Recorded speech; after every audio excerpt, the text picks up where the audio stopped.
السلام علیکم ورحمۃ اللہ وبرکاتہ۔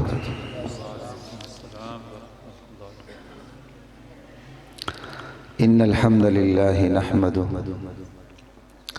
ونستعینه ونستغفره ونؤمن به ونتوکل علیہ ونعوذ باللہ من شرور انفسنا ومن سیئات اعمالنا من يهد الله فلا مضل له ومن يضلل فلا هادي له ونشهد أن لا إله إلا الله وحده لا شريك له ونشهد أن محمدا عبده ورسوله أما بعد فأعوذ بالله من الشيطان الرجيم بسم اللہ الرحمن الرحیم فاستمسک بالذی اوحی الیک۔ میرے نبی جو قرآن کریم آپ کی طرف وحی کیا جا رہا ہے اسے مضبوطی سے تھامے رکھیں۔ انک علی صراط مستقیم، اور یقین جانے کہ آپ سیدھی راہ پر ہیں،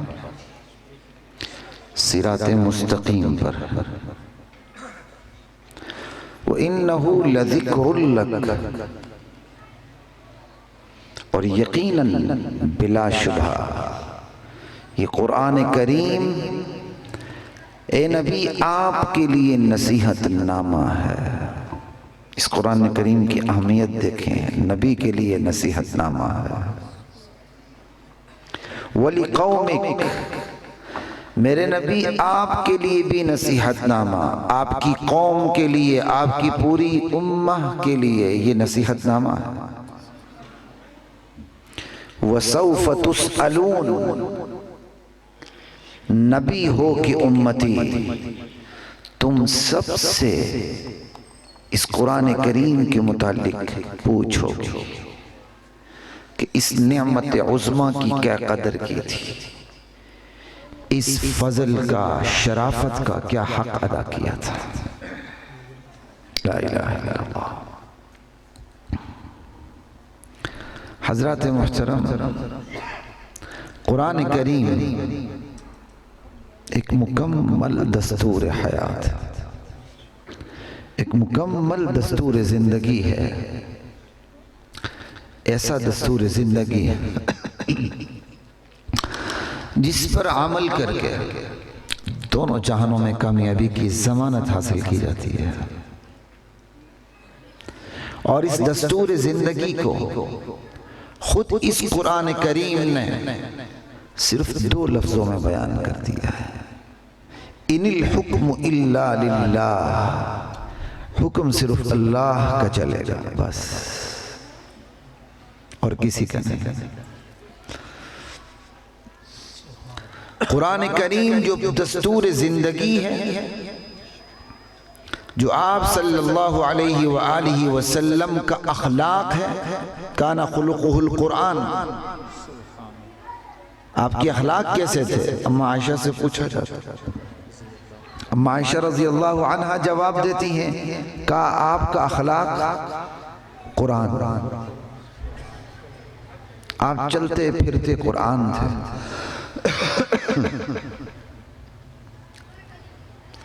خود اس قرآن کریم نے اپنے دستور کو صرف 2 لفظوں میں بند کیا ہے، ان الحکم الا للہ، حاکمیت صرف اللہ کا حق ہے بس، اور کسی کا نہیں۔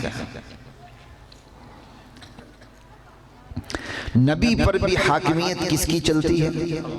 اللہ کی چلتی ہے۔ امتی پر بھی حکم کس کا چلتا ہے؟ اللہ کا چلتا ہے۔ ہم اپنے نبی کو آخری نبی مانتے ہیں، کیوں مانتے ہیں؟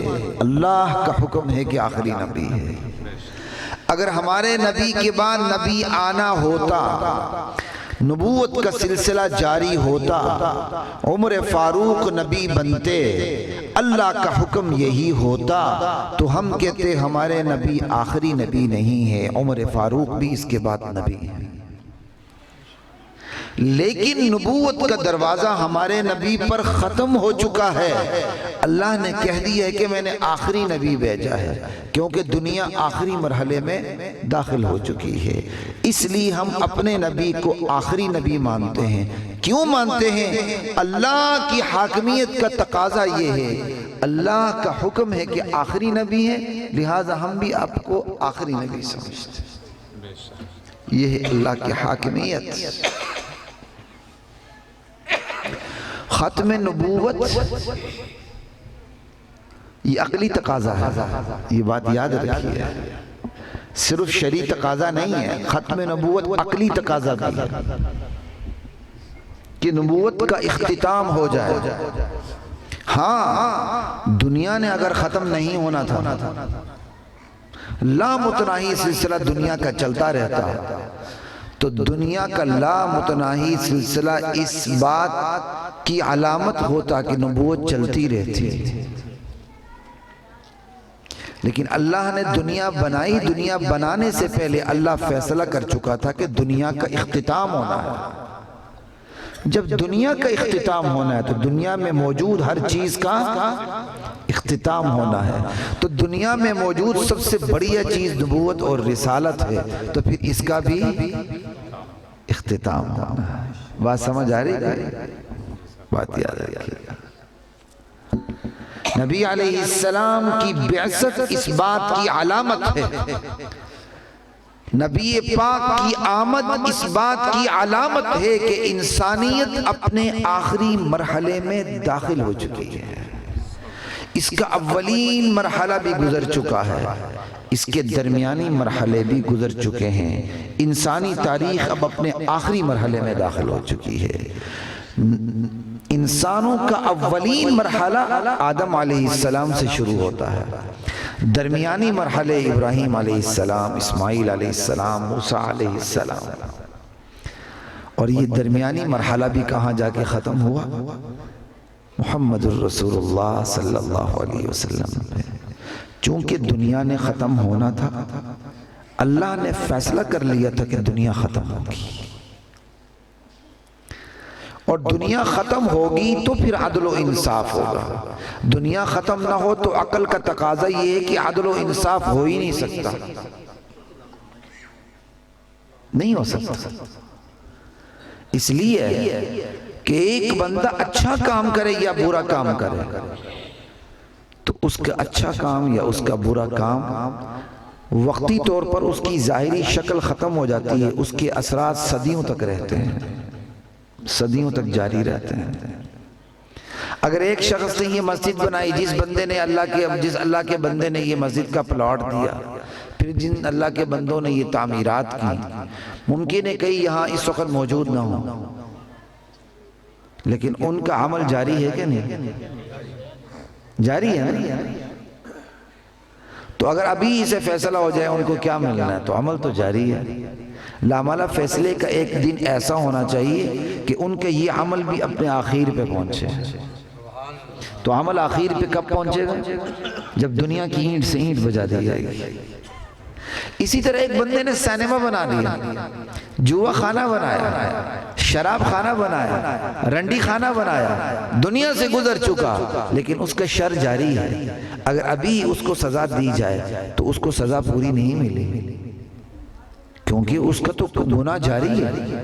لامالہ اس کو پوری سزا کب ملے گی؟ جب اس کا جو گناہ ہے جاری ہے وہ بھی اپنے اختتام کو پہنچے۔ اور اختتام کو کب پہنچے گا؟ جب دنیا کی اینٹ سے اینٹ بجا دی جائے گی۔ ایک بندے نے دوستی میں دوسرے دوست کو خراب کر دیا، اب اس دوسرے دوست نے تیسرے دوست کو خراب کر دیا، تیسرے نے چوتھے تعلق دار کو خراب کر دیا، یہ سلسلہ چلتا رہا۔ اب پہلے دوست کو سزا کب ملنی چاہیے؟ جب یہ سارے مرحلے اختتام کو پہنچ جائیں۔ نیکیاں نسلوں تک کا سفر کرتی ہیں اور بدیاں بھی نسلوں تک کا سفر کرتی ہیں۔ ایک بات، اور پھر انبیاء اصلاح کے لیے اس دنیا میں تشریف لاتے ہیں. جب دنیا کی اینٹ سے اینٹ بجا دینی ہے اللہ نے تو اس کا مطلب نبوت بھی ختم ہو اور رسالت بھی ختم ہو. کیوں؟ انسان نے ختم ہونا. جب اللہ کے ہاں یہ فیصلہ ہے کہ انسانوں نے ختم ہونا ہے، دنیا نے ختم ہونا ہے، تو دنیا کے اندر موجود انتظامات کو بھی ختم ہونا ہے. تو دنیا میں زندگی کا انتظام یہ آسمان ہے، یہ فضا ہے، یہ زمین ہے، یہ بر و بحر ہے، یہ فصلیں ہیں، یہ سب کچھ ہے. تو جب دنیا نے ختم ہونا ہے تو دنیا کا ختم ہونا کیسے ہوگا؟ اللہ دنیا کے اس انتظام کو ختم کر دیں گے. اذا الشمس کورت واذا النجوم انکدرت، جب کیا کہتے ہیں سورج لپیٹ دیا جائے گا، جب تارے تاریک ہو کے بکھر جائیں گے. واذا النجوم انکدرت واذا آگے کیا؟ وَإِذَا الْجِبَالُ سُيِّرَتْ، جب پہاڑ چلا دیے جائیں گے. وَإِذَا الْعِشَارُ عُطِّلَتْ، اور جب 10 ماہ کی گابن اٹھنی اپنے حال پہ چھوڑ دی جائے گی، کوئی اسے پوچھے گا نہیں. وَإِذَا الْوُحُوشُ حُشِرَتْ، جب جنگلی جانور سمیت ایک ہی جگہ اکھٹے ہو جائیں گے، نہ شیر پھاڑے گا نہ سانپ ڈسے گا. وَإِذَا الْوُحُوشُ حُشِرَتْ وَإِذَا الْبِحَارُ سُجِّرَتْ، جب سمندروں کو آگ لگ جائے گی. وَإِذَا النُّفُوسُ زُوِّجَتْ، جب جانیں جسموں سے جوڑ دی جائیں گے. وَإِذَا الْمَوْءُودَةُ سُئِلَتْ، جب زندہ درگور کی ہوئی بچی سے پوچھا جائے گا کہ بِأَيِّ ذَنبٍ قُتِلَتْ، یہ بچی کس جرم کی پاداش میں قتل ہوئی؟ ارے اللہ کی بندی، تجھے کس جرم کی پاداش میں قتل کیا گیا تھا؟ وَإِذَا الصُّحُفُ نُشِرَتْ، جب اعمال نامے کھولے جائیں گے. وَإِذَا السَّمَاءُ كُشِطَتْ، جب یہ آسمان کی چھت ادھیڑ کے رکھ دی جائے گی. وَإِذَا الْجَحِيمُ سُعِّرَتْ، جب جہنم کو دہکا دیا جائے گا. وَإِذَا الْجَنَّةُ أُزْلِفَتْ، جب جنت قریب لائے جائے گی. عَلِمَتْ نَفْسٌ مَا أَحْضَرَتْ، ایسے میں ہر نفس ہر جان جائے گی کہ آج جان جائے گی آج وہ کیا لے کر آئی ہے. ہر بندہ جان لے گا کہ وہ کیا لے کر آیا، کون سی بدی کون سی نیکی. تو اس پورے انتظام کو اللہ تباہ و برباد کر دیں گے. جب یہ دنیا کا نظام ختم ہوگا تو جو اللہ نے دین کا نظام انتظام کیا وہ ختم نہیں ہوگا. تو دین کا انتظام سب سے بڑا نبوت اور رسالت ہے، تو اس نظام نے بھی ختم ہونا ہے. تو یہ نظام ہمارے نبی پہ آ کے ختم ہو گیا.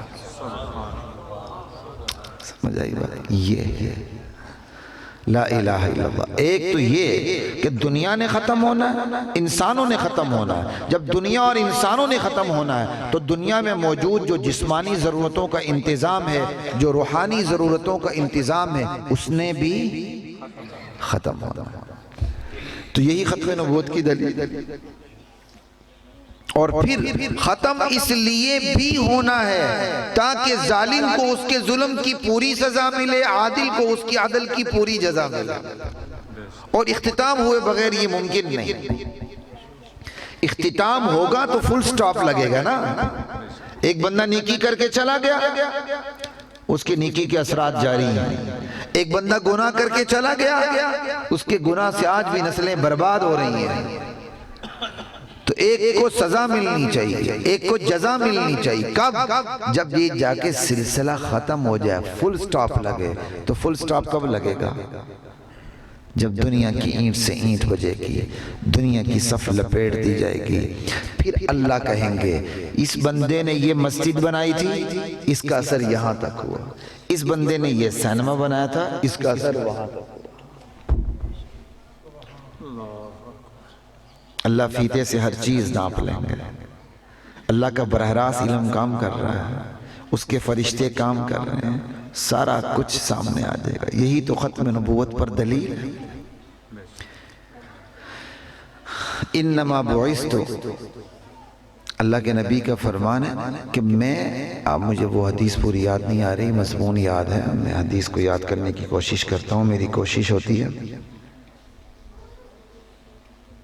کہاتین کا لفظ آتا ہے.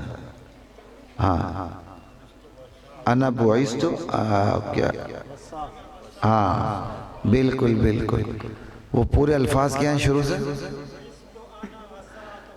کمال کی بات ہے، بالکل اسی طرح حدیث ہے، بعثت انا والساعۃ کہاتین، مجھے بھیجا گیا اور قیامت، میرے اور قیامت مجھے بھیجا گیا اس حال میں کہ میں اور قیامت یوں ہے کہ میرے بعد قیامت ہے، درمیان میں کسی نبی کی دعوت حائل نہیں ہے، میرے بعد قیامت۔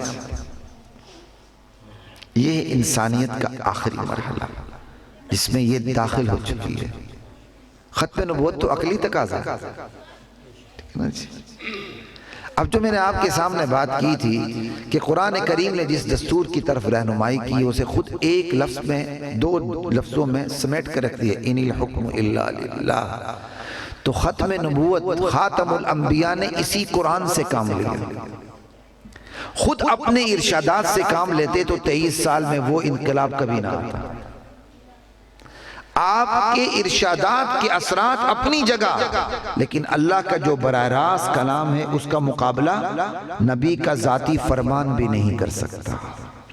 تو نبی علیہ السلام خاتم الانبیاء جو 23 سال کی مختصر مدت میں آپ نے جو انقلاب برپا کیا، اس کے پیچھے سب سے بڑا اثر قرآن کریم کا تھا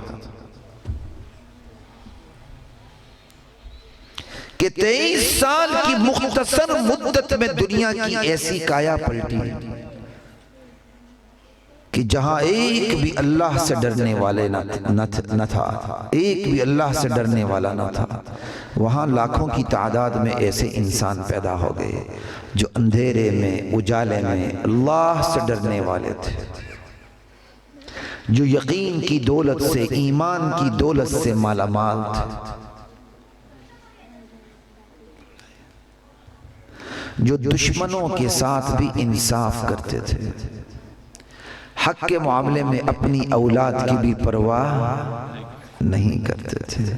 اگر میری بیٹی فاطمہ بھی چوری کرتی تو میں اس کا ہاتھ بھی کاٹ کے رکھ دیتا، کیونکہ جس عورت نے چوری کی تھی اس کا نام بھی فاطمہ تھا۔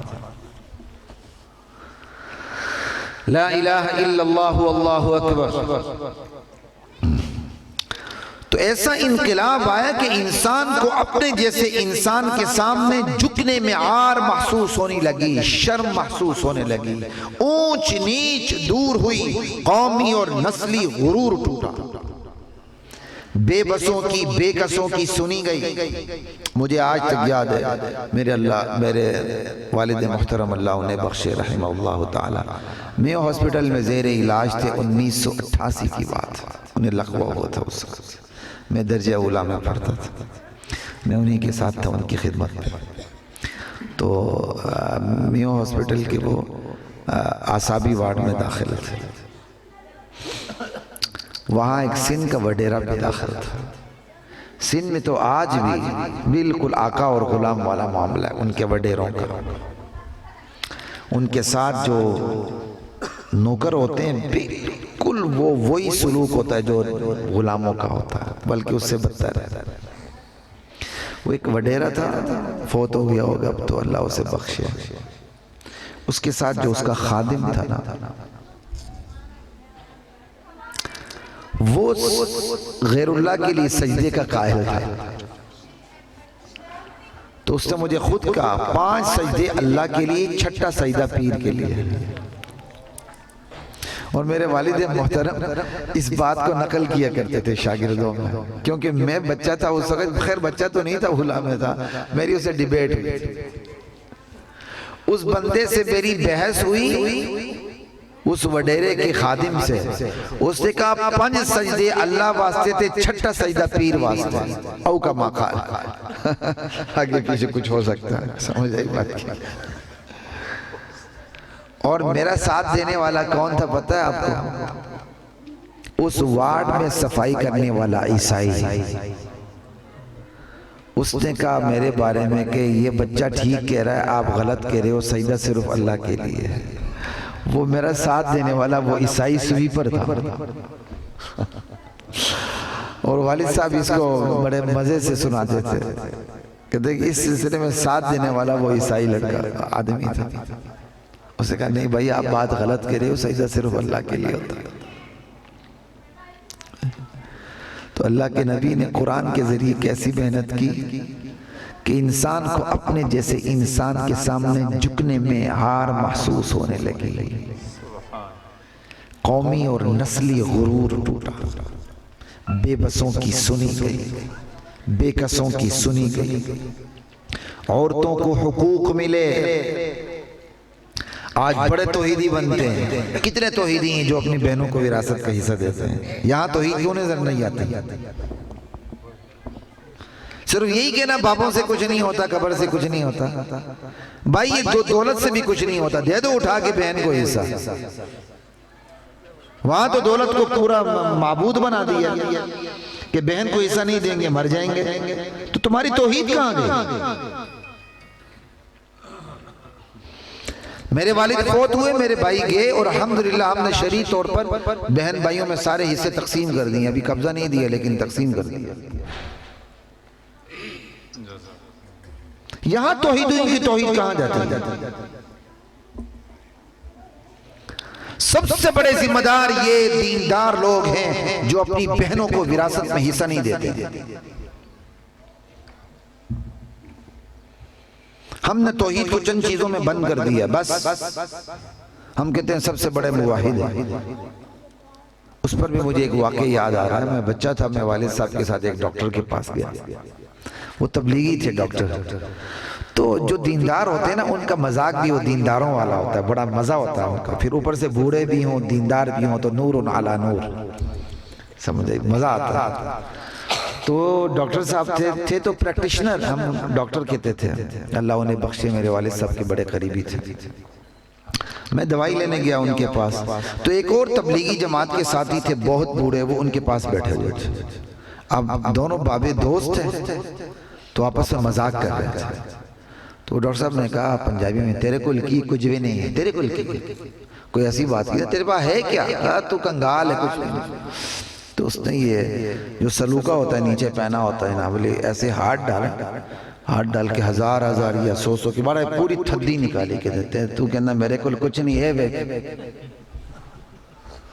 تو ڈاکٹر صاحب نے کہا ایسے پیسوں کی طرف حقارت کی نظر سے دیکھتے ہو، کہتے ایک ہی ہے۔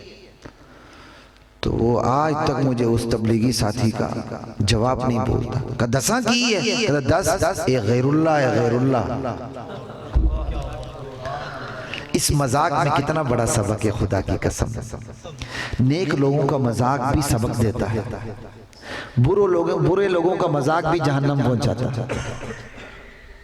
ایک تھیٹروں کا مذاق ہے، جھوٹ بول کے بکواس کرنا، ایک دینداروں کا مذاق ہے، اس مذاق میں بھی دین چھلکتا ہے۔ کہتا ایک ہی ہے، ایسے ڈاکٹر صاحب کہتے ہیں، کہتا دساں کی ہے؟ ایک غیر اللہ ہے۔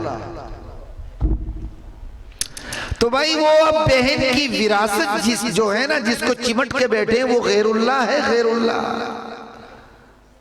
بڑے بڑے توحیدی اس کی پوجا کرتے ہیں، بڑے بڑے توحیدی، وہ کہتے ہیں قبر سے کچھ نہیں ہوتا، بابوں سے کچھ نہیں ہوتا، لیکن بہن کی وراثت سے بہت کچھ ہوتا ہے، اسے نہیں چھوڑنا ورنہ غریب ہو جائیں گے۔ یہاں کہاں جاتا ہے سیرت کا سبق؟ یہااں کہاں چھپ جاتی ہے اللہ کی توحید؟ اللہ کی توحید کو ہم نے اتنا محدود کر دیا ہے نا، بس اس لیے مولوی صاحب آتے ہی کہتا ہے بابے سے کچھ نہیں ہوتا، گھوڑے شاہ سے کچھ نہیں ہوتا، بابا فرید گنج شکر سے کچھ نہیں ہوتا۔ بھائی یہ بھی بتاؤ جس دولت پہ سانپ بن کے بیٹھے ہو، بہنوں کا حق مار کے، اس سے بھی کچھ نہیں ہوتا۔ لا الہ الا اللہ، یہ لا کی تلوار ان پیسوں پر بھی چلتی ہے مولوی صاحب جس پر سانپ بن کے بیٹھے ہو۔ یہاں بھی اللہ کی توحید بیان کرو، اللہ کی توحید کو محدود نہ کریں، اللہ کی توحید کو کھول دیں۔ اللہ کی توحید ہر شعبے کے اندر اپنا اثر دکھاتی ہے، یاد رکھیں، اللہ کی توحید ہر شعبے کے اندر اپنا اثر دکھاتی ہے۔ ایک شخص سمجھتا ہے اللہ کے سوا کسی سے کچھ بھی نہیں ہوتا، اس کی پوری زندگی کی ایک ایک حرکت بتاتی ہے اللہ کے سوا کوئی میرا رازق نہیں ہے، پھر وہ کسی کا حق نہیں مارتا۔ یہاں اگلا پورا عشادی اور مماتی بن کے جیب کاٹتا، اگر کوئی حیاتی ہے تو اس کا حیاتی دوست پورا حیاتی بن کے اس کے جیب کاٹتا۔ بندہ سمجھتا یار یہ میرا حیاتی یار ہے، میں بھی حیاتی تو بھی حیاتی، اس کے بعد میں اس کو کینچی لگاتا ہوں، اعتماد کے مرتبان میں اتار کے اوپر سے ڈکن بھی بند کر دیتے ہیں، تیری ایسی کی تیسی، سمجھ آئی؟ پھر ایسا دھوکہ دیتے ہیں، خدا کی قسم ایسا دھوکہ دیتے ہیں شیطان بھی شرم آ جائے، کہتے ہیں یار یہ مماتی یار ہے، یہ تو ہمارا ہم خیال ہے، ہم مسلک ہے، ہم مشرب ہے، ہم تو سب ایک ہی ہیں۔ اس کے بعد جناب علی وہ ایسا ٹوکا لگاتا ہے، ٹوکا لگاتا ہے، وہاں کہاں توحید جاتی ہے؟ یورو ڈالر پونڈ میں توحید کہاں چھپ جاتی ہے؟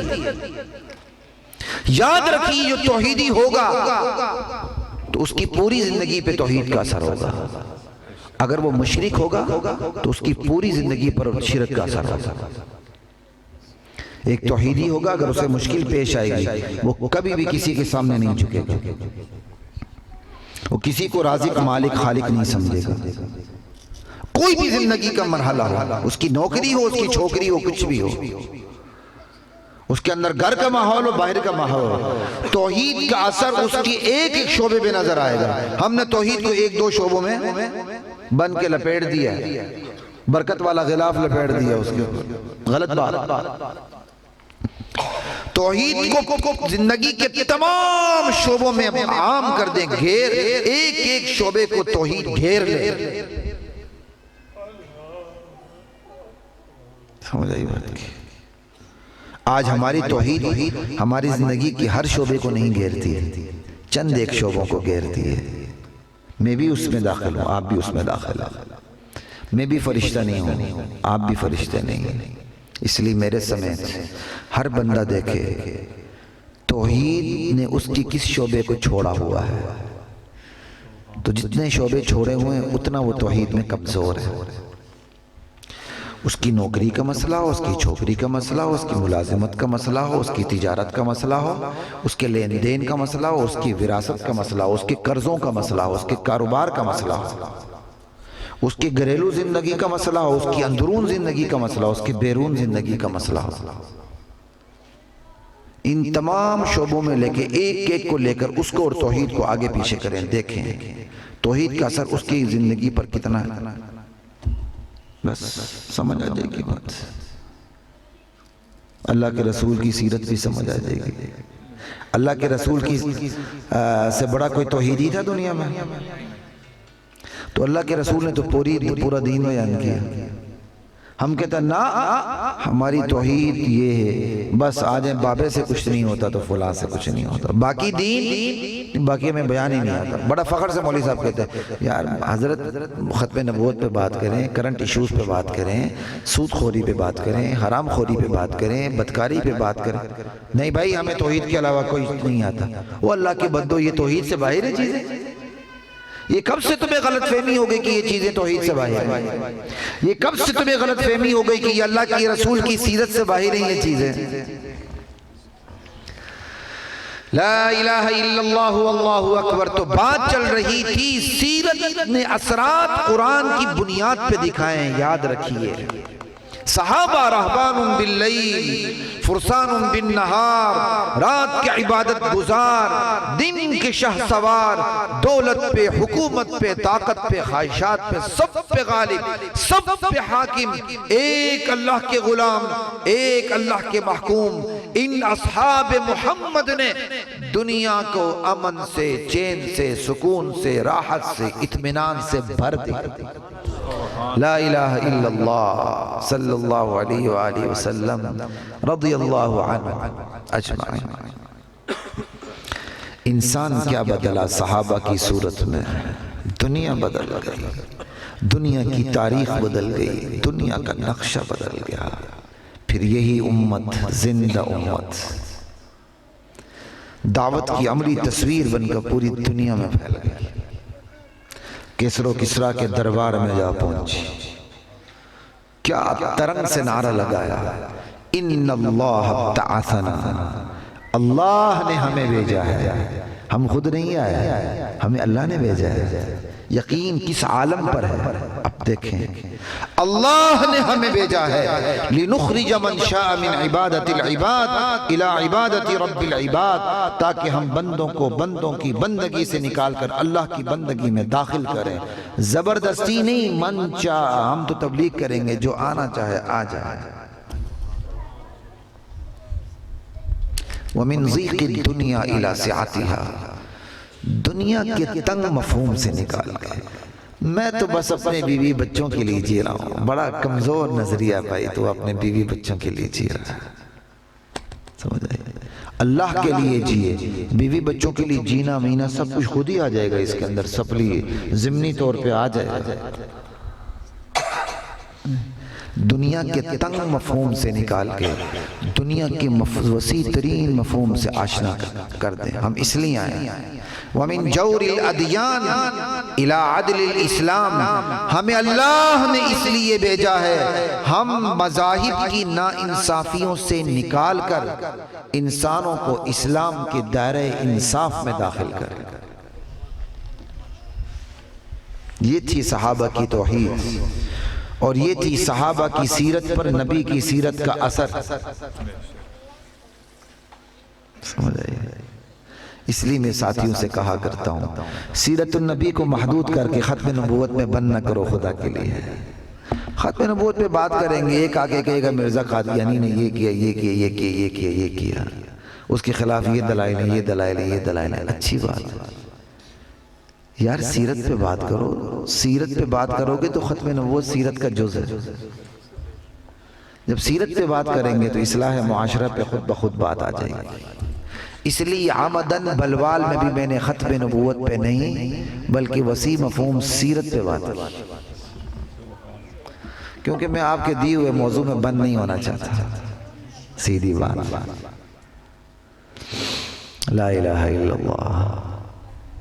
یہی صحابہ جس کی یہ دعوت دیتے تھے، جو کہتے تھے جب انہیں حکومت ملی وہ کر کے دکھایا۔ وہ حکومت جس نے شداد سے، نمرود سے، فرعون سے خدائی کا دعویٰ کروایا،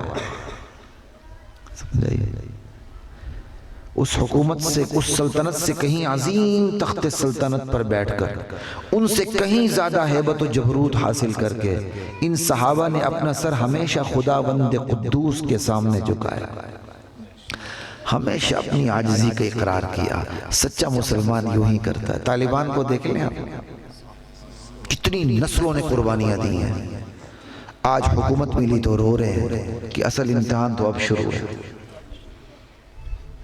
انہیں عہدہ دیا جاتا ہے، وہ عہدہ قبول کرنے کے لیے تیار ہی نہیں، بلا بلا کے کہا جاتا ہے عہدہ قبول کرو، وہ کہتے نہیں کرنا۔ پھر باقاعدہ انہیں دھمکی دی گئی اوپر سے طالبان کے بڑوں نے کہ اب یہ ہم تمہیں مشورہ نہیں دے رہے ہیں کہ تم قبول کرو، اب امر ہوگا تمہیں یہ عہدہ قبول کرنا ہوگا۔ دنیا آج بھی صحابہ کی سیرت کی شکل دیکھ رہی ہے، طالبان کی صورت۔ طالبان قیادت کو امر جاری کرنا پڑا، امر، کیونکہ امر کی خلاف ورزی نہیں ہو سکتی۔ کہا یہ امر ہے، تمہیں اب یہ عہدہ قبول کرنا ہوگا۔ اور طالبان کے اہم ترین لوگ عہدہ قبول کرنے کے لیے تیار ہیں۔ جب تبدیلی آتی ہے نا پھر اس طرح آتی ہے۔ تبدیلی ڈی چوک پہ ناچنے سے نہیں آتی ہے، تبدیلی کے نعروں سے نہیں آتی، جو آتی وہ ایسے آتی جو آپ دیکھ رہے ہیں۔ سمجھ آئی؟ لا الہ الا اللہ۔ یہ سب چٹو وٹے ہیں، یہ نہیں کہ ہم تبدیلی بھی بات کر رہے ہیں تو میاں صاحب کی حمایت ہی ہے۔ میاں صاحب نے کون سے گل کھلائے تھے؟ اس نے بھی ختم نبوت سے غداری کی تھی، اسی غداری کی شکل میں اللہ نے اسے باہر بھیج دیا۔ اس سے یہ آیا تو یہ اس سے بھی بڑھ کے آگے جا رہا ہے معیشت میں۔ سب اللہ اور اس کے رسول سے جنگ کر رہے ہیں۔ سود پہ قرضہ لینا دینا اللہ اور اس کے رسول سے جنگ ہے، اور جو بھی اللہ اور اس کے رسول سے جنگ کرے گا وہ ہارے گا ہی ہارے گا۔ اللہ اور اس کے رسول سے جنگ کر کے کوئی جیت نہیں سکتا۔ فَأْذَنُوا بِحَرْبٍ مِّنَ اللَّهِ وَرَسُولِهِ، اللہ اور اس کے رسول سے جنگ میاں نواز شریف نے بھی کی تھی۔ اللہ اور اس کے رسول سے جنگ کر کے قوم کو اچھے دن دکھانے کی امید عمران خان نے بھی لگائی، تو نتائج سب کے سامنے۔ IMF سے، دنیا کے مالیاتی اداروں سے قرضے لینا، قرضے لے کر ملک کو سنوارنے کی بات کرنا، اللہ وحدہ لا شریک لہ کی قسم، یہ ممکن ہی نہیں کہ ملک اس طرح سنورے۔ لا الہ الا اللہ واللہ اکبر۔ تو صحابہ نے اس سے کہیں عظیم تخت سلطنت پہ بیٹھ کر اپنا سر خداوند قدوس کے سامنے جھکایا۔ یہ تمام تر برکات کس کا نتیجہ تھی؟ نبی علیہ السلام کی تربیت کا اور سیرت کو اپنانے کا نتیجہ تھی۔ ان کا بڑے سے بڑا حاکم، دنیا کے بڑے سے بڑے دار السلطنت میں اس نرالی شان سے رہتا، لوگ اس کو مزدور سمجھ لیتے تھے، اس کے سر پہ بوجھ رکھ دیتے تھے، وہ مزدور بن جاتا تھا۔ بوڑھی اماں کے گھر پہ بوجھ اتار آتا تھا، بوڑھی اماں کو پتہ ہی نہیں چلتا تھا کہ یہ مزدور، یہ تو مزدور کیا، یہ تو امیر المومنین ہے۔ حضرت عمر فاروق نے ایک کیا کہتے ہیں خاتون کی ضرورت پوری کی، اس نے کہا کہ خلافت کا حق عمر کو نہیں تجھے تھا، اور حضرت عمر ہی سامنے کھڑے تھے۔ سچی بات ہے، حکمرانی کا حق صرف صحابہ کو حاصل تھا، خیر القرون کو حاصل تھا، صحابہ کی اولاد کو حاصل تھا۔ اس کے بعد تو سب ایسے ہی چٹوٹے، لیکن بہرحال ہم سے اچھے تھے سارے۔ اللہ اکبر، لا الہ الا اللہ۔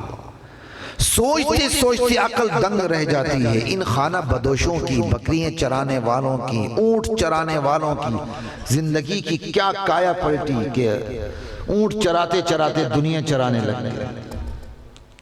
صحابہ تھے نا، اونٹ چراتے تھے، اونٹ چراتے چراتے پوری دنیا چرانے لگ گئے۔ شتربان سے جہابان بن گئے، دنیا بدل دی، دنیا کا نقشہ بدل دیا، دنیا کی تاریخ بدل دی۔ آج بھی عالم اسلام کے پاس جو جغرافیہ ہے وہ صحابہ کا دیا ہوا، ہم قسطوں میں واپس کرتے جا رہے ہیں، کفر قسطوں میں۔ یہ آج بھی عالم اسلام کا جغرافیہ صحابہ کا دیا ہوا ہے۔ حضرت عثمان کے دور میں افغانستان پر اسلامی فوجیں داخل ہو چکی تھی۔ افغانستان میں نے افغانستان میں وہ مقام دیکھا ہے جہاں صحابہ اور تابعین 70 صحابہ ایک ہی جگہ پر شہید ہوئے، اور وہاں صحابہ کی اجتماعی قبر بنی، اور وہ کوئی تاریخی ایسا قبرستان نہیں کہ لوگ کہیں واقعی صحابہ کی قبریں ہیں، یہ تاریخ میں ثابت شدہ ہے، اختلاف بھی نہیں ہے۔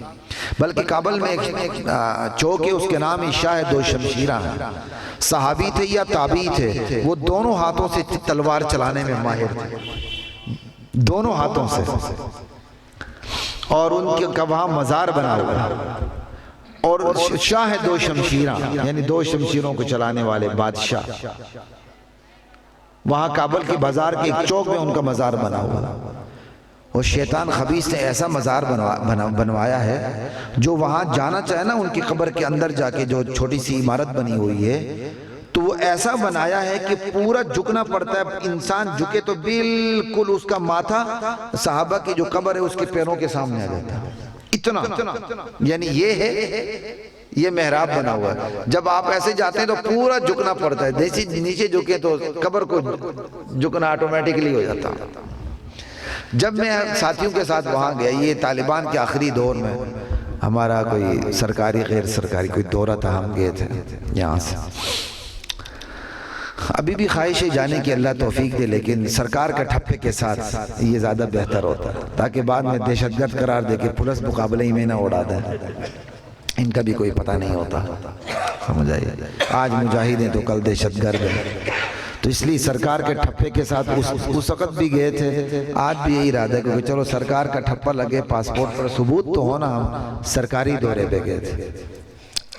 لا الہ الا اللہ۔ جب میں وہاں گیا، ہمارے ساتھ ساتھی تھے، تو جب دیکھا یہ حالت، میں نے سب کو روک دیا۔ مجھے مجدد الفسانی رحمت اللہ علیہ کا وہ طریقہ یاد آیا جو بادشاہ کے دربار میں وہ کیا کرتے تھے۔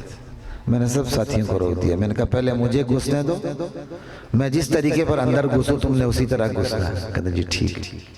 میں آگے ہوا، میں نے پہلے اپنے پاؤں داخل کیا، پھر میں پشت میں نے ادھر کی، چہرہ ادھر نہیں کیا، پاؤں داخل کی، پھر ایسے میں نے پیٹھ کی قبر کی طرف، پھر میں اندر داخل ہوا۔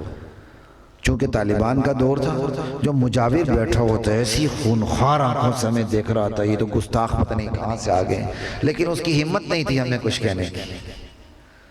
تو میں نے سب ساتھیوں کو آپ اس طرح داخل ہو جاؤ، پھر سب اس طرح داخل ہوئے، ہم نے دیکھا، دعا کی، نکل آئے باہر۔ نبی کی سیرت کو لے کر صحابہ کہاں کہاں پہنچے، اللہ اکبر۔ مکران کا گورنر حضرت عمر کا مقرر کردہ تھا، تو آپ کو پتہ ہونا چاہیے اسلامی سلطنت کی سرحدیں کتنی لامحدود ہو چکی تھی۔ یہ تمام تر برکات کس کی تھی؟ نبی کی سیرت کو اپنانے کی تھی۔ لَقَدْ كَانَ لَكُمْ فِي رَسُولِ اللَّهِ أُسْوَةٌ حَسَنَةٌ، لیکن کس کے لیے؟ لکم تو کہہ دیا لیکن صاف بتا دیا لکم کون ہے؟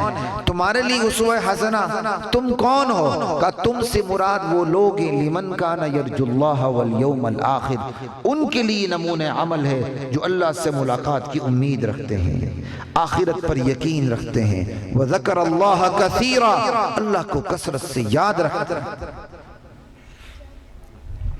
سوچتے سوچتے عقل دنگ رہ جاتی ہے کہ ان خانہ بدوشوں کی کیا کایا پلٹ ہوئی تھی، پلک جپک میں شتربان سے جہاں-بان بن گئے۔ افسوس یہ امت اپنی شہرہ پر قائم رہتی، صراط مستقیم پر گامزن رہتی، لیکن اس امت نے نبی کی سیرت کو اپنانا چھوڑ دیا، نبی کی اتنی مشکل ترین زندگی کی ناشکری کی ان لوگوں نے، اس نبی کی سیرت کو اپنانا چھوڑ دیا جس نبی نے اپنے امتیوں کے لیے پیٹ پر پتھر باندھے تھے، فاقے کیے تھے، پیٹ بھر کر کھانا نہیں کھایا تھا، جو آتا تھا وہ تقسیم کر دیتے تھے۔ نبی کا فقر اختیاری تھا، ورنہ نبی غریب نہیں تھی، یاد رکھیں۔ یہ بھی مولوی صاحب نے غلط فہمی پھیلائی ہوئی، لہذا مولوی خود بھی غریب ہی ہوتا ہے۔ اب خود خمیازہ بھگتو، نبی کو غریب بنا کے پیش کیا، مولوی غریب ہو گیا۔ نبی غریب نہیں تھے بھائی، مال جہاد میں بھی خمس نبی کا ہوتا تھا۔ ہاں نبی اپنے اختیار سے سارا تقسیم کر دیتے تھے۔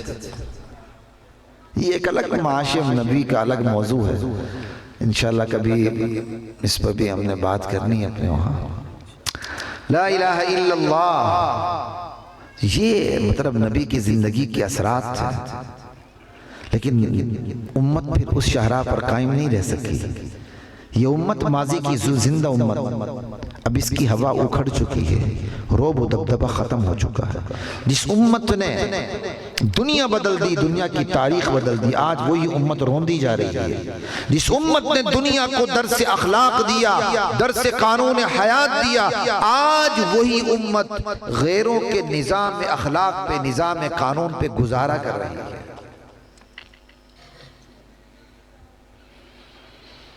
اللہ کے نبی نے فرمایا تھا وہ وقت آئے گا، یوشک الامم ان تداعا علیکم کما تداعا الاکلۃ الی قصعتها، ایک وقت آئے گا دنیا کی تمام قومیں تم پر ایسے حملہ آور ہوں گے جیسے کھانے والے کھانے کی پلیٹ پر حملہ آور ہوتے ہیں، ساتھ کھانے کی پلیٹ پر حملہ آور ہوتے ہیں۔ لا الہ الا اللہ۔ صحابہ پریشان ہو گئے، صحابہ نے کہا یا رسول اللہ کیا ہم اتنے کم تعداد میں ہوں گے؟ کہا نہیں، بل انتم یومئذ کثیر، تمہاری بہت بڑی تعداد ہوگی، ولیکنکم غثاء، ان کا غثاء السیل، لیکن تمہاری حیثیت سیلاب کے خس و خاشاک کی طرح ہو جائے گی۔ اور اس کی وجہ کیا ہوگی سمجھائیے؟ کہ تمہارے اندر وہن پیدا ہو جائے گا، وہن۔ وَمَا الْوَهْنُ یا رسول اللہ، اللہ کے رسول وہن یہ کیا ہے؟ اس کی کیا وجہ ہے کہ ہم بزدل ہو جائیں گے؟ بزدلی کی وجہ کہ حبکم للدنیا وکراہیتکم للقتال، دنیا کی محبت رچ بس جائے گی، اللہ کے راستے میں تم تلوار اٹھانے سے بدکنے لگو گے، تب تمہارا یہ حشر ہوگا۔ نبی کی سیرت چھوڑ دی، انجام سامنے۔ جب سے اس امت نے نبی کی انگلی چھوڑ دی ہے، نبی کا دامن چھوڑ دیا، خار ہو رہی ہے، خار ہو رہی ہے۔ امام مالک کا ارشاد ہے لا یصلح آخر هذه الامہ الا ما صلح به الاول، اس امت کے آخری طبقے کی اصلاح بھی اسی طرح ہوگی جس طرح اس امت کے پہلے طبقے کی اصلاح ہوئی تھی۔ یعنی صحابہ کی اصلاح جس طرح ہوئی تھی، دنیا کے آخری انسان کی اصلاح بھی اسی طریقے سے ہوئی تھی، ہوگی۔ صحابہ کی اصلاح نبی کی سیرت سے ہوئی تھی، قرآن کریم سے ہوئی تھی۔ اس امت کے آخری فرد کی اصلاح بھی نبی کی سیرت سے ہوگی، قرآن کریم سے۔ اور جب یہ امت نبی کی سیرت کی طرف واپس آئے گی، قرآن کریم کی طرف واپس آئے گی، اس امت کے دن بدل جائیں گے۔ آج رات یہ تک جلسے ہوتے ہیں، میں اس کے شدید مخالف ہوں۔ اس کا ایک نتیجہ کیا ہوتا ہے؟ وہ بندہ جو پہلے جلدی سو جاتا ہے، ایمان کا کمزور ہوتا ہے، چلو جا کے تہجد میں نماز کے وقت اس کی جاگ اٹھ جاتی ہے، وہ آرام سے اٹھ کے نماز پڑھتا ہے۔ اور جو رات 12 بجے تک جلسہ سنتا ہے، وہ تو مولوی صاحب نماز نہیں پڑھتا، تو آپ کیا نماز پڑھیں گے؟ سمجھ آئی؟ طلبہ کی سب سے بڑی تعداد جلسے کے بعد نماز نہیں پڑھتی، دوپہر قبول اوپر کر کے سو جاتی ہے۔ سمجھ آئی بات کی؟ کیوں؟ جلسہ سنا ہے جی، فریضہ ادا کیا۔ سمجھ آئی بات کی؟ فریضہ ادا کیا، جلسہ سنا ہے۔ اس لیے جلسے عصر سے شروع ہو جائیں، عشاء سے پہلے ختم کرتے ہیں، بس اس کو اپنا پرائم ٹائم بنا لیں۔ یہ سارا فساد مولویوں کی وجہ سے ہے۔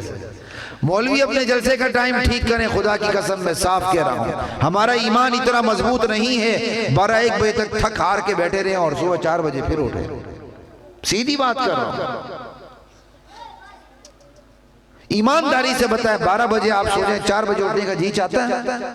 شیطان سے لڑ کے اٹھنا پڑتا ہے، مصیبت۔ حالانکہ زندگی کا شیڈول ایسا ہونا چاہیے، آپ کو شیطان سے کم لڑنا پڑے، آپ کی قوت بیدار رہے، اور عشاء کے بعد جلدی سونے کا حکم ہے، جلسے کرنے کا حکم نہیں ہے۔ یہ میرے میزبان ناراض نہ ہوئے، سمجھ آئی؟ ہو جائے کوئی پرواہ نہیں، ہم ہائی کورٹ کی پرواہ نہیں کرتے، ان کی کیا پرواہ کریں۔ لا الہ الا اللہ۔ عشاء کے بعد تو سونے کا حکم ہے، مولوی صاحب جلسے کرتا ہے۔ بھائی یہ جلسے مکاؤ مغرب سے عشاء تک، بس ختم کر۔ ایک ساتھی کو بلایا سیدھے سادے طریقے سے، سمجھ آئی، اس کا بیان کروائیں، سوال جواب کی نشست رکھیں۔ طریقہ یہ ہے، آج بھی میں اپنے ساتھیوں سے بات کر رہا تھا، طریقہ یہ ہے اپنا ٹرینڈ بدلیں۔ دنیا بدل گئی، مولوی نہیں بدلے گا۔ وہ کہتا نا زمین ہلے نہیں ہلے، گل محمد نہیں ہلے گا۔ سمجھ آئی بات ہے؟ گل محمد نہیں ہلے۔ دنیا بدل گئی، ہم نے اپنا ٹرینڈ نہیں بدلنا، تبدیل کریں اس ٹرینڈ کو، اس کو دن کی روشنی میں لائیں جلسوں کو، اور ان دنوں میں لائیں جن دنوں میں عوام فارغ ہوتی، اس کو بیان سنا۔ اچھی بات ہے، اہل علم کا بیان ہونا چاہیے، ہم تو خیر طالب علم بیان ہونا چاہیے، ان کی زیارت بھی ہو جائے، ان سے استفادہ بھی کریں۔ اور یہ درجن مولویوں کو بلانے کی ضرورت نہیں، میں ان سب سے گزارش کروں گا، مقامی قریب کے کسی عالم کو بلائیں، اس میں آپ کے خرچے کی بچت ہے، پروٹوکول کی بچت ہے، سارا بچت ہے، اس کو بلائیں، ایک سادہ سا اس کا بیان کروائیں، اور صرف بیان نہ کروائیں، یہ میری گزارش ہے آپ سے۔ اگر 1 گھنٹے کا بیان ہے تو آدھا گھنٹے کی 1 گھنٹے کی اس کے ساتھ نشست رکھ دیں کہ ساتھی اس سے سوال جواب کرے۔ سمجھ آئی؟ یہ بالکل ایسے ہی جیسے تبلیغی ساتھی کھڑے ہوتے ہیں، ان کے ایک ان پڑھ کھڑا ہو کے سال کی وصولیاں کرتا ہے۔ ہمارا مولوی صاحب 12 بجے تقریر کر کے اگلے کی نمازیں ہی قضا کروا دیتا ہے، وہ ان پڑھ کھڑا ہو کے سال کی وصولیاں کرتا ہے۔ تو ہمیں سیکھنے کی ضرورت ہے نا۔ ہماری وصولی یہ ہوگی بھائی آدھا گھنٹہ بیان ہو جائے، آدھا گھنٹہ بیان ہو جائے، بس بہت کافی ہے۔ انسانی ہمت جواب دے جاتی ہے۔ اس کے بعد اس مولوی صاحب کو بٹھائیں، سامنے جو بیٹھے ہوئے اس موضوع سے متعلق اس سے سوالات کریں۔ مولوی صاحب کو آئے تو جواب دے، نہیں تو لا ادری۔ مولوی صاحب کوئی اس کا کوئی کیا کہتے ہیں، کوئی گودام تو نہیں ہے نا آپ کے شوگر مل کا کہ اس کو سارا کچھ آتا ہو۔ جو آئے گا جواب دے گا، نہیں آئے گا کہے گا بھائی مجھے نہیں آتا، بعد میں کسی اور مولوی صاحب سے پوچھو، یا لو یہ لو میرا نمبر، آپ کا سوال میں نے لکھ لیے، 2 دن بعد مجھے فون کر دینا۔ مولوی صاحب کے اندر بھی خدا کی قسم لا ادری کا حوصلہ ہونا چاہیے۔ جس مولوی مفتی کے اندر لا ادری کا حوصلہ نہیں ہے نا، میں نہیں جانتا، یہ کہنے کا حوصلہ نہیں، اسے مفتی یا مولوی کہلانے کا کوئی حق حاصل نہیں۔ امام مالک کہتے ہیں لا ادری لا ادری لا ادری، مجھ جیسے ایک چھوٹا سا بے وضو مولوی کھڑے ہو کے لا ادری کیوں نہیں کہہ سکتا؟ جو عالم لا ادری کا حوصلہ رکھے گا وہی دین کی خدمت کر سکتا ہے۔ گھنٹے آدھے گھنٹے کا بیان رکھے، گھنٹے آدھے گھنٹے کے سوال جواب کی نشست رکھیں، بس اس سے دیکھیں نظریاتی ذہن سازی کتنی ہوگی۔ اور آپ کو ایک اور مشورہ دوں، دین کی جتنے بنیادی عقائد ہیں نا، وہ عقائد اتنے ہی سیدھے سادے ہیں، اس کو ربڑ کی طرح کھینچ کے 2 گھنٹے نہ لے لیں۔ ایک اتنا سا عقیدہ ہوتا ہے، اس کو ربڑ کی طرح کھینچتے رہتے ہیں 2 گھنٹے تک۔ اس کے بعد جو سامعین ہیں، سننے والوں سے پوچھو تسی کی سمجھ آئی؟ وہ مزہ بڑا ہے، آیا کچھ بھی نہیں، پلے کچھ بھی نہیں پڑا، لے بڑی زبردست تھی، گانے کا انداز بڑا زبردست تھا، مزہ بڑا ہے، چھوڑ دیں ان مزوں کو۔ اے بی سی کی طرح، الف با تا سا الف بے تے کی طرح قرآنی عقائد اتنے آسان ہیں نا، نورانی قاعدے کے صفحات زیادہ ہیں، خدا کی قسم دین کے بنیادی قاعدے کے صفحات اس سے بھی کم۔ میں آپ لوگوں کو مشورہ دیتا ہوں، اور یہ کام بعض اہل حدیث ساتھیوں نے کیا ہوا،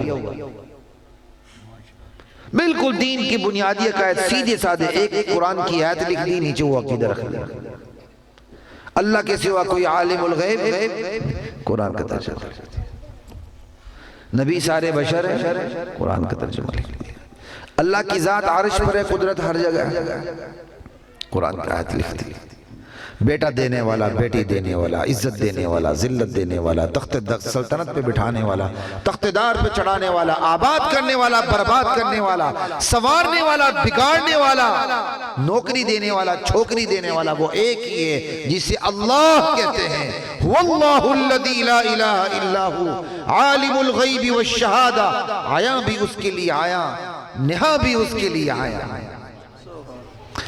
مختصر عقیدے ان کو ازبر کروائیں، ازبر ان کو زبانی یاد کروائیں، ایک حل چلانے والا کسان بھی اس کو بنیادی عقیدہ بھی یاد ہونا چاہیے، اس عقیدے پر اس کو وہ آیت بھی یاد ہونا چاہیے۔ کتنا آسان ترین کام ہے، مولوی صاحب نے ایک آیت کو کھینچ کے 2 گھنٹے کی تقریر میں بیان کر دیا، اگلے کے لیے مشکل کھڑی کر دی۔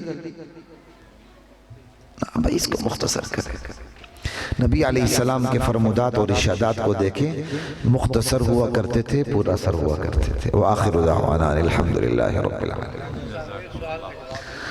جی آتا ہو تو بتا دوں گا۔ اللہ کی حاکمیت کیسے 70 سال ہو کوشش کرتا ہوں۔ دیکھیں جی، اگر آپ اس سوال کا جواب چاہیں گے نا تو بڑے بڑے ننگے ہو جائیں گے۔ سب سے پہلے وہ جماعت ننگی ہوتی ہے جس نے پاکستان کا مطلب کیا لا الہ الا اللہ کا نعرہ لگایا تھا۔ پاکستان مجرم لیگ، جس نے پاکستان کا مطلب کیا لا الہ الا اللہ کا نعرہ لگایا تھا، اور پاکستان بننے کے بعد اس نے شریعت نافذ نہیں کی تھی، 1935 ایکٹ نافذ کیا تھا، 1935 کا قانون جو انگریز کا بنایا ہوا تھا، اور خود مسلم لیگ نے نہیں، 56 نہیں، وہ تو بات کی بات ہے، 1935 ایکٹ جو ہے انگریز کا بنایا ہوا تھا، خود مسلم لیگ نے اس کی مخالفت کی تھی کہ یہ مسلمانوں کے مفادات سے متصادم قانون ہے۔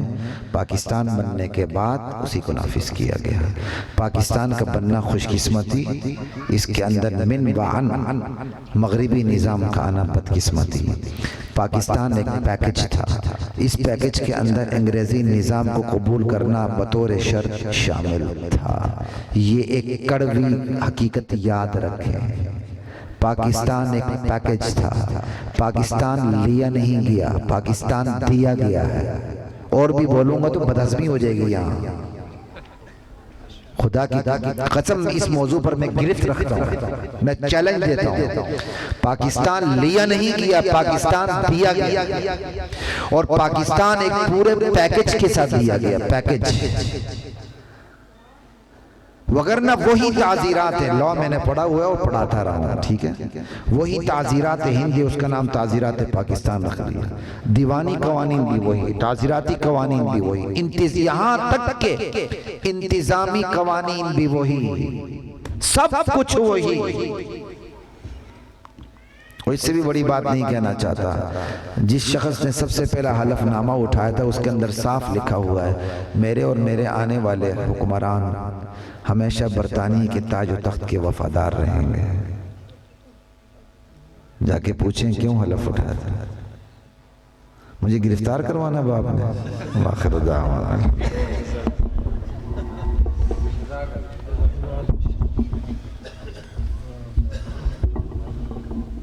میں لے کے نہیں جاتا